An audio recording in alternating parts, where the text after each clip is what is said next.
population. And basically none of the crops will grow. Most of the people will have died, and the rest of us will be cannibals. Civilization will have broken down. What the few people who are left will be living in a failed state like Somalia or Sudan, and living conditions will be intolerable. The droughts will be so bad there'll be no more corn growing. Stabilize the population. When I was born, there was so what's wrong with the population? I mean, there were too many people. That's why we have global warming. We have global warming because too many people are using too much stuff. But if there were less people, they'd be using less stuff. In this new world,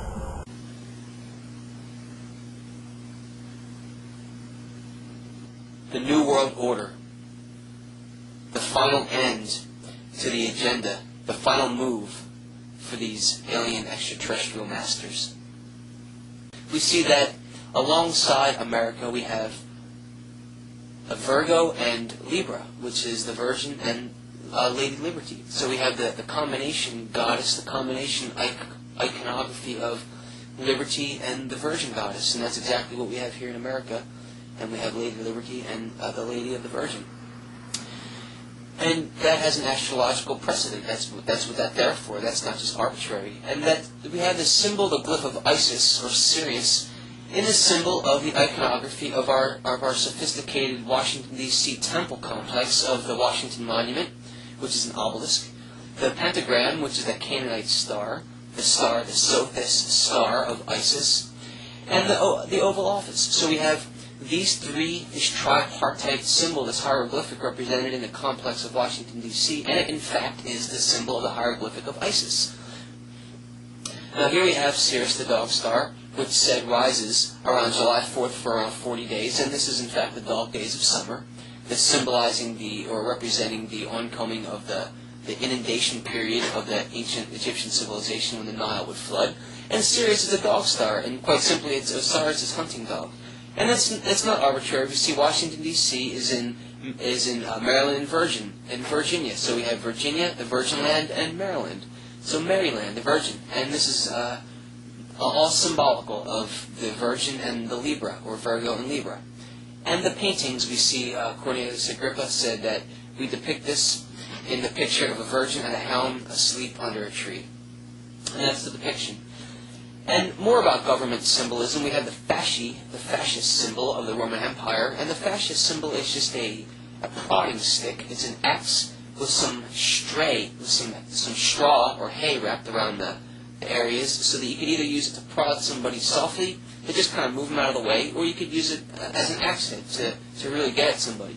So we see that symbol here in the Senate, the ancient fasci symbol. It's called a fasci. It's on the Senate seal here at around 6 o'clock on the circle of the seal. We see it on the back of the old Mercury dime. We see it on the state of Colorado seal, Knights of Columbus. American and nationalistic symbolism is replete with the fasci symbol, which is a symbol of tyranny and government.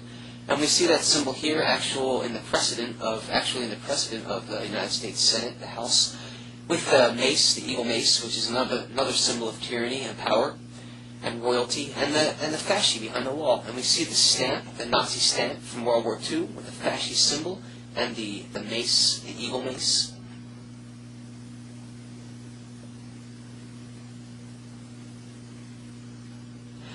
And again, beware the centralization of power. We see the fasci symbols presiding behind the tripartite, the three-part rising Senate complex right here, the three-floor Senate. It's a symbolism.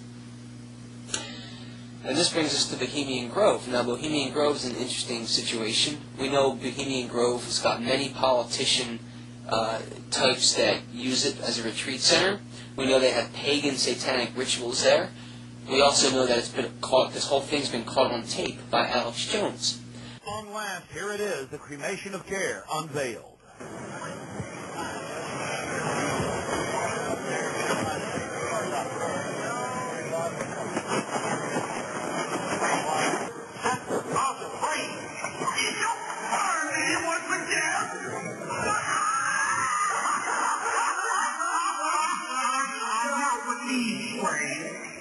Which hither ye have brought from regions where I reign.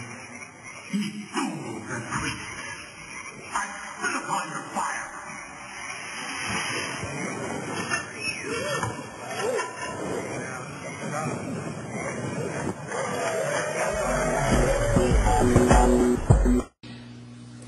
have the Capitol building, the yards, the gardens in the shape of an owl, the aerial view. This is from the 1800s. Here's from Google Earth. The Capitol building, the yard shaped like the owl from the Bohemian Grove. They designed these gardens in the 1800s.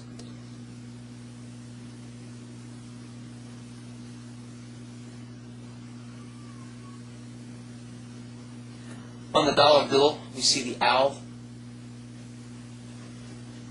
Again, the dollar bill is a talismanic object.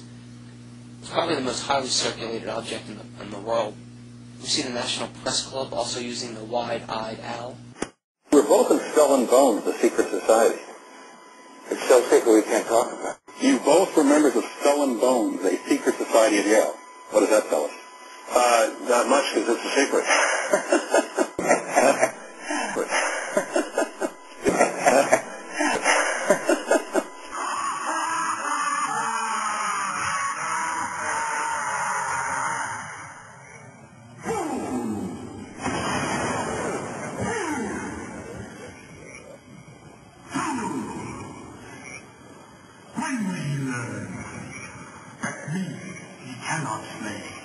Nuevo Ordo Seclorum, which is a Latin phrase which means a new order of the ages. When our founders declared a new order of the ages, they were acting on an ancient hope that is meant to be fulfilled. In this new world.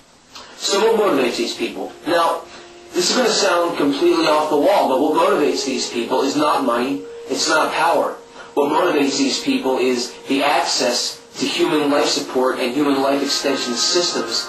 Scientists are beginning to understand how neural networks send messages back and forth, therefore they can replicate those neural networks in silicon-based life forms instead of carbon-based life forms. The organism of science, or the institution of science, the information bubbles up to the top tier, and becomes scientific philosophy. That scientific philosophy is then taken by the corporations and private industries, and then they do other kinds of research, the unethical kind of research that can't be done in academic circles.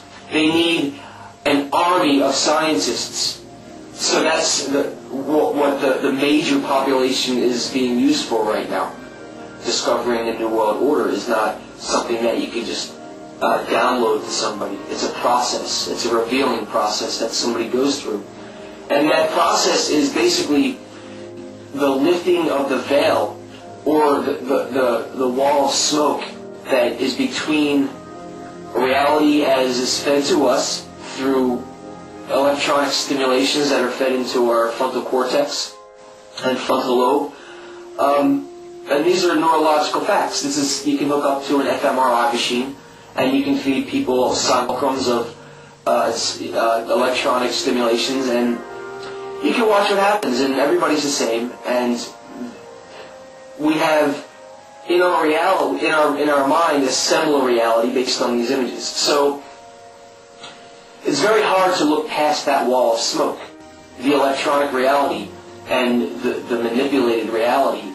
And just like in The Wizard of Oz, Dorothy and Toto and the Tin Man and the Scarecrow and the Lion, these characters, they wouldn't have walked all those miles to the great, powerful Wizard of Oz through all those ordeals and tribulations if they knew that the wizard, the great leader that kept it all together, that kept the illusion together, was just an old man behind a curtain pulling strings. They had to go through the ordeals and understand and come to that realization themselves. And the gifts that they were bestowed by the wizard were not actually gifts that the wizard gave them. They received those gifts along their journey.